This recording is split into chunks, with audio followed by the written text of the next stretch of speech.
All right, welcome, Fantasy Affarians, Sunday Fundayers. We are here. We are talking breaking news with Kid Flash. From the Fantasy Affair to the Dynasty Duo. Kid Flash, what's up, CJ? What's happening, baby? Not much. Trying to pretend I'm in a warmer climate by wearing these Hawaiian shirts with you, buddy. It's snowy here in Denver, but some news is breaking all over the place. So it feels good to pretend. I got my fruity drink on, ready to start talking about what happened today. Fruity drinks in Green Bay running backs, baby. Aaron Jones, 4 years, $48 million, $13 million signing bonus, dude. This is a big fucking deal. We didn't see the transition tag. We didn't see the franchise tag. We saw Aaron Jones just get paid, broke the bank. Now, I'm an AJ Dillon truther. We'll get to that later. But Flash, fill me in. What's your takeaway for Aaron Jones here, baby? I think it's a big deal. Like, you really did a good job. I want to go back to your article a little bit, and you predicted that he'd make $12 million a year. I haven't seen all the details yet. I can look at them in a second, but $48 million for a year, that's the $12 million a year he was asking for. Apparently, according to his agent, they were expecting more money in the open market, but he wanted to run it back in Green Bay. As you can't really, they came so close this past year of making it to the Super Bowl that they think they have a chance. So we'll see how that goes. I'm going to look up the full contract details here in a second and kind of give a rundown of that. But yeah, definitely took the sale out of all the AJ Dillon truthers out there. Dagger to the heart. I know you were paying a bunch for those, and I was trying to dude, calm down. But Good thing I got this goal around my neck. Don't believe me, just watch. Dude, Aaron Jones, I've been on his side the whole way through. I'm glad to see him get this contract. As you can tell, I'm a hype motherfucker. So Aaron Jones, I'm all in, dude. He was RB5 last year, missed 2 games, RB2 the year before. And now he's getting paid. Green Bay has faith. There's one thing Limp Bizkit taught me. You got to have faith. So he gets this contract. And what's next for Jamal Williams? Is he getting re-signed? He's kind of the odd man out here, right? Yeah, I don't think he's getting re-signed, but I think he could be useful in a committee back somewhere else. I just looked at the contract details. There's a $13 million signing bonus, and there's not a lot of guaranteed money on the deal, so that maybe you AJ Dillon truthers have something next year to latch on to. But Jamal Williams is a solid running back. He's great in pass protection.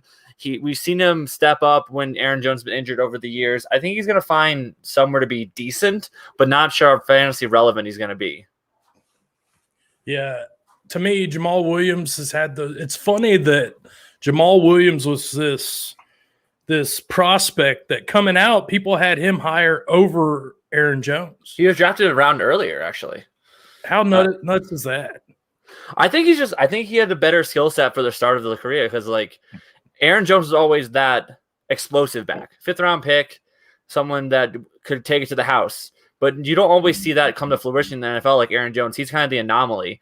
And Jamal Williams was that solid pass protection, good running back, and that's why he had the higher draft capital. But we're talking 4th and 5th round picks, but you see those guys break out all the time. So it's kind of cool to see.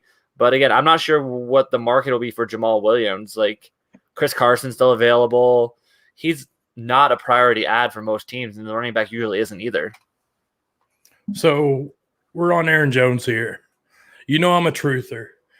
What, from a dynasty aspect, do you see him finishing as an RB1 this year again? Coming up for next season? Yeah, for 2021, he's going to be an RB1. He is getting a little bit older each year. I mean, I still have him, I believe, top 15 for dynasty rankings. I have to look exactly where I have him, but I know he's in that tier around there. But as far as fantasy production in 2021, he's someone, if you're a win-now team, you want to have him on your roster because he's back in that high-powered offense that he knows. He's arguably going to get almost all the passing work now, not even sharing any of it because we know Dillon's not the best pass catcher.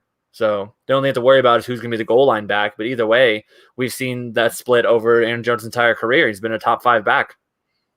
All right, CJ, I'm putting you on the spot, baby, because that's what we do at the Fantasy Affair. We lay it down for you. We wear the captain's hat. We take control. As my good friend JJ Wiener from Ride or Die podcast, Boat Drinks. So, Aaron Jones, draft capital. Everybody's got that rookie on the rise fever. 106 or Aaron Jones? In this class, I would take 106.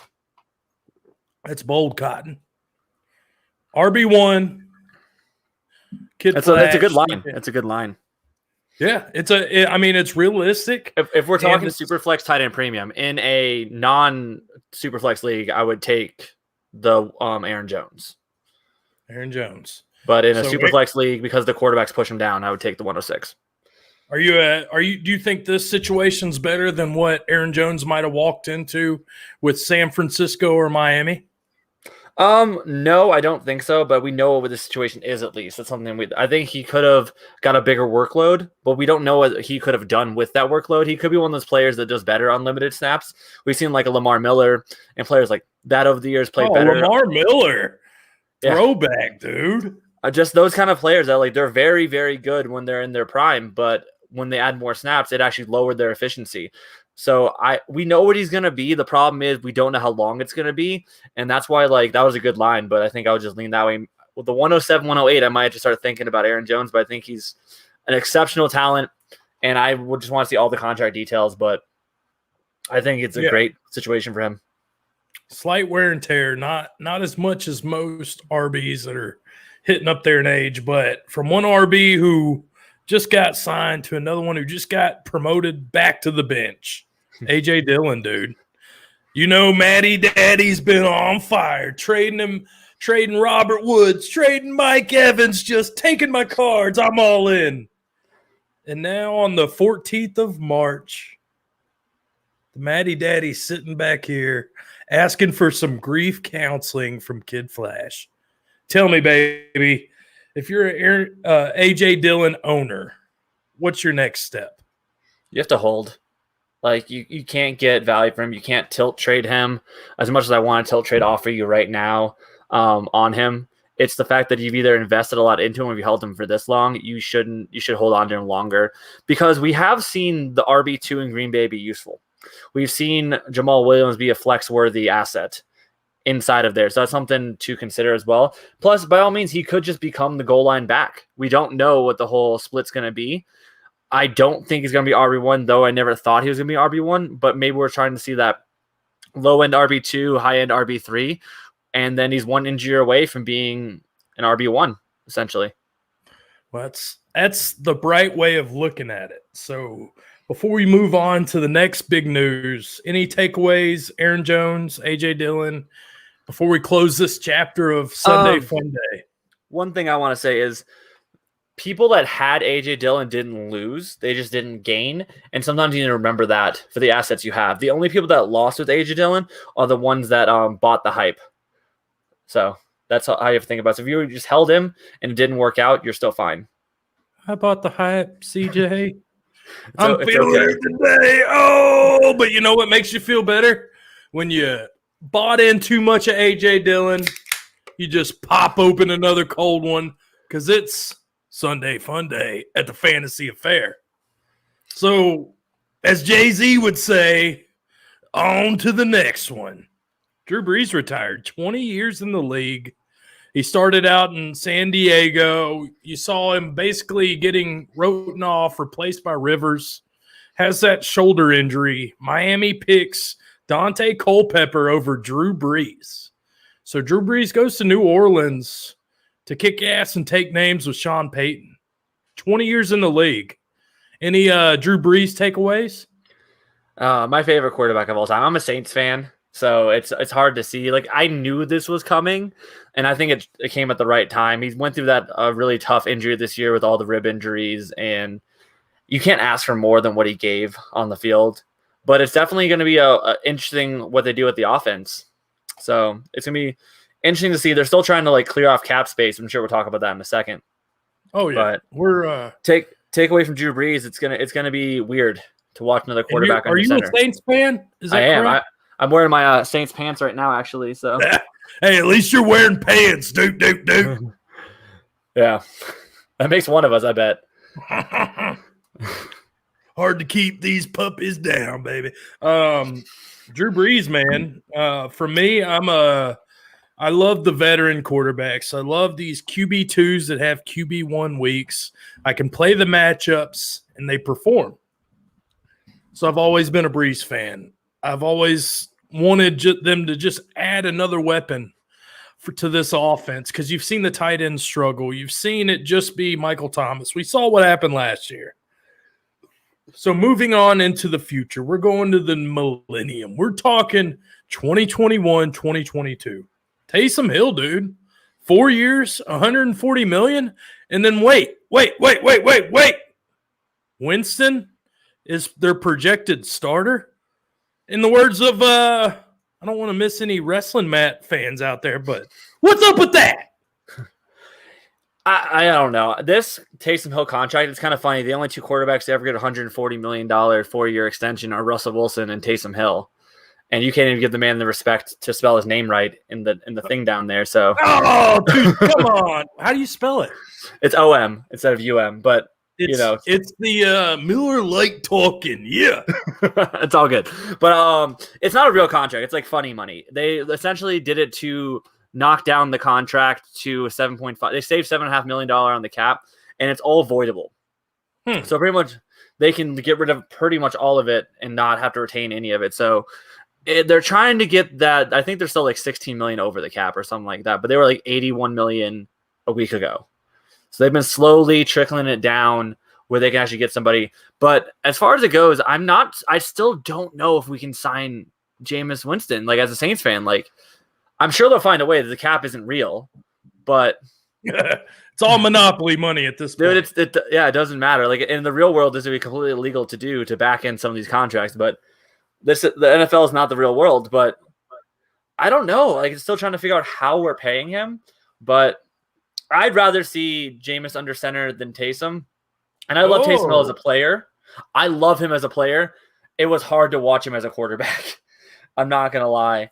Especially coming from Drew Brees. I mean, I actually wrote an article for the Pregame HQ that I shared today on if you extrapolate out the stats of what Taysum Hill was doing, what would happen with players like Alvin Kamara and Michael Thomas and himself. Because he's hitting the 31-year-old age drop that running quarterbacks hit, and their stats plummet over the next few years. So even if he is the quarterback, I don't want to see it because his athleticism is about to drop. Dude, like historically. 4 years, $140 million, though. Like, that's a fucking bank statement. Like, that's what you're saying. But even if it's monopoly money to put that out there, that's bold as fuck. Yeah, I mean, they put a first-round tender on Taysum before, so it's kind of just like what I don't know what he has over Sean Payton, like voodoo magic or like has some blackmail on him, but it's still Jameis is the projected starter, but I still am trying to figure out how it's possible. It wouldn't surprise me if they find a way to do it, but it's just a weird situation. It's hard to navigate that for Dynasty and for Fantasy. Like, at least we'll know by the start of the season for a redraft, but Dynasty is its own beast right now.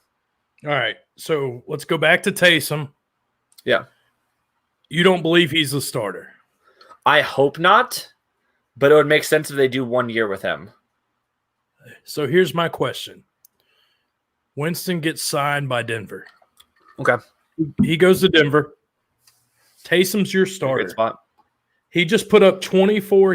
He started 4 games, 24-17, 21-19 from a fantasy football perspective. Granted, 2 of those were against Atlanta.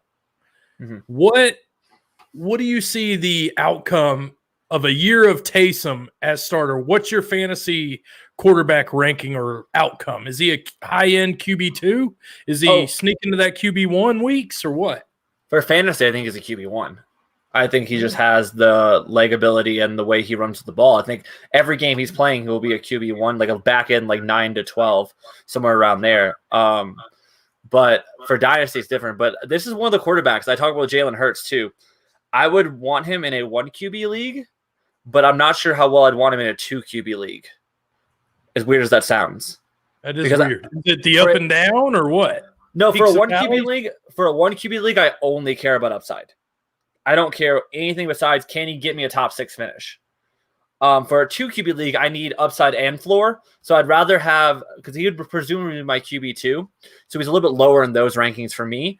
But I would rather have a guy like I can count on like a Kirk Cousins than Taysum Hill a lot of the time because I know what I'm getting and I can see a fluctuation. But in a 1 QB league, it doesn't matter. I need top 6 or bust anyways. So it's kind of the weird spots the way I rank at least. So from a fantasy perspective, Taysum, are you giving up the 111 in a super flex? No. Are you giving up the 204? No. It's close. Whoa! Wowie Maui! Again, we're talking super flex. It's just this class is so good. Like the 204 is such a tough line. I think 205, 206, I consider it. But the players I've seen in mock drafts, I've seen guys like Rondale Moore. I've seen guys like Amara St. Brown. You're speaking my language. Did you say Rondale Moore? He's going in the second right now, man. It's crazy. Mac Jones could be there. Stop. Good. Now we're talking. All right. You say it like that. That's hot sex, man. That's what I want to hear. So I think when the line crosses that 205, 206 line in a Superflex tight end premium, but I need to have that drop. This is just a strong class this year. Would I trade probably a 22 second? Yeah, that's fine. Wherever it ends up, because I don't think it's a strong. I don't think you're getting Taysum for that though. Yeah, but that's just the line. I think it's too strong of a class to give even that 204. Right. So Taysum's your second quarterback in a that's a stretch. Are you? I hope you don't have Taysum as your second quarterback. So are you buying or selling off this hype? Sorry, I couldn't hear what you said there, buddy. Are you buying or selling off this hype, baby? I'm selling. I'm selling as much as I can because I don't think he's a long-term option. Like I would, if someone's giving me the 204, I'd probably take that. I think that's the line. It's like the other day when Cam signed his deal. I sold him that day and everywhere I could. Do I think it's gonna be useful? Yeah, but is he gonna be worth more than a high second? No, not long-term to me. Not in this class. When like the dynasty duo always says winning and value. So what might not be worth a lot tomorrow is worth a lot today. So remember that. This is dynasty. You're trying to win next year, not just this year. So what Cam Newton is worth today, he ain't going to be worth tomorrow. Yeah, that's the biggest thing. Like quarterbacks like that are like not long-term deals, not guaranteed deals, and ones that have such a high variance are guys, especially when you know the lines of a class that you should be selling out of for players that will have value. Because if you look at the rankings, if you can get a late first, that player has a 70% chance of adding value year over year. A early second has a 61% chance of having higher value next year as long as it's not a total bust. So things like that are craziness. But yeah, what's up, Christian? Yeah, thought Brees had one more year. I totally agree. So yeah, I was holding him, man. You see that workout video of Brees like pushing the sled around the neighborhood, all the kids hooting and hollering. I thought this was Brees one more year of that greatness. Even though he's got that noodle arm, that kind of nub, that baby arm, just couldn't do it. So last but not least, Jameis Winston. They said he's going to be the starter today, likely starter for the Saints. Are you buying Jameis Winston? I've been buying Jameis Winston for most of this offseason if I could, for like a reasonable value. I mean, we've seen some of the leagues that these people are buying for overhyped value. But we're talking if I'm paying like a 15th round startup pick, I'm smashing that hit. Like it's players like that are players I aim for in startups that you can buy the ambiguity whenever the well dries up on players that are worth seconds in trades. So at this point, he's probably not buyable for a fair value, but he definitely could because he's one of those players that the contract is going to dictate his price to me. If he gets let's say Cam Newton contract, the 14 mil 1 year, only 5 mil guaranteed, they're putting no stock into him. That'd be someone I'd be trying to sell high on because he's going to be a really good QB asset for a year. I would ask for that first for later on, but I can't pay that. So it's if he gets a 3-year, 4-year, 50 million guaranteed, that's blah, when blah, you know contract. to go all in on him. It's got to be show me the money type deal. Yeah. Follow the money. And this year, I'm not sure he's going to get that. So he's one of those quarterbacks because as much as we love him for fantasy, God, he's a great fantasy quarterback. But when you throw 30 interceptions, you hurt the team you're playing for. It's hard because he didn't get any market last year. And then he didn't start it all this past year, which I think was also just to save money in reality for the Saints. It's hard to go all in on him. But the same vein, would I pay a second for him? Yeah. I'd pay a second. Okay. So you're higher on Winston than Taysum. Would that be fair to say? Yeah, but I think Winston is more years. Winston could see that contract again, even after this year. I think Taysum, being a 31, 32-year-old quarterback soon, he's not going to see a better contract than this. No team believes in him. We're talking a former number 1 overall pick in the NFL draft. So that's one of the biggest things, that he could see a resurgence of his career a la Ryan Tannehill. You won't see that with a Taysom Hill. Like, the Saints are the only team that actually believes in him, to me. I mean, and I love him as a player, but I think I would probably pay that. The 204 I'd pay for Winston. So okay. So before we get out of here, I got 2 more questions for you. What's up? Taysum Hill, AJ Dillon, Winston. Who's your hot buy?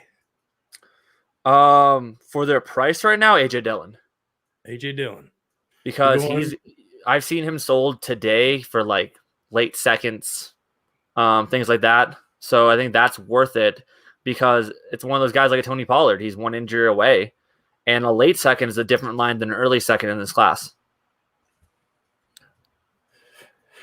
As they say at church on Sundays, CJ, preach. All right, last second. We're about to get out of here. Tell me one rookie you're high on. You're on the Fantasy Affair live stream.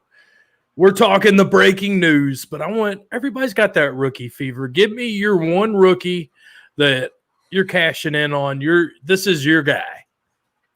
Man, this is a hard one. I mean, I think there's a lot of rookies I'm in on, but I think Bateman is getting a lot of hype now, and I think he's worth every piece of it. And I think he's going to be one of those guys that will be able to walk into a job and produce. I say low end, he's like a Tyler Boyd. High end, he's like a Keenan Allen with a bigger body. Like, that's his ceiling. So I think Bateman is definitely, Rashad Bateman is my guy. Bateman's yours, and you'll hear me preach about on Sundays, Chubba Hubbard. I'm not going to get into it. We'll get a little rookie talk down the road. CJ, you're doing a hell of a job. Thanks for joining me on Sunday Funday for a little breaking news. Before we get out of here, any last closing thoughts? No, just test the market, see what you can get for these players a lot of times, because every league has different values. One league you might be able to buy an AJ Dillon, other leagues people are still decently high on him. But a lot of times I like to say, sell the hype, buy the news, things like that. And a lot of people think it different, but I think selling hype is the best way to accumulate value, because then you can buy him back later on. Sunday Funday, Kid Flash, CJ Krause, expert ranker, badass mother trucker, the Matty Daddy, Hawaiian shirts up, gold chains out. And as always, it's been a pleasure, my treasure.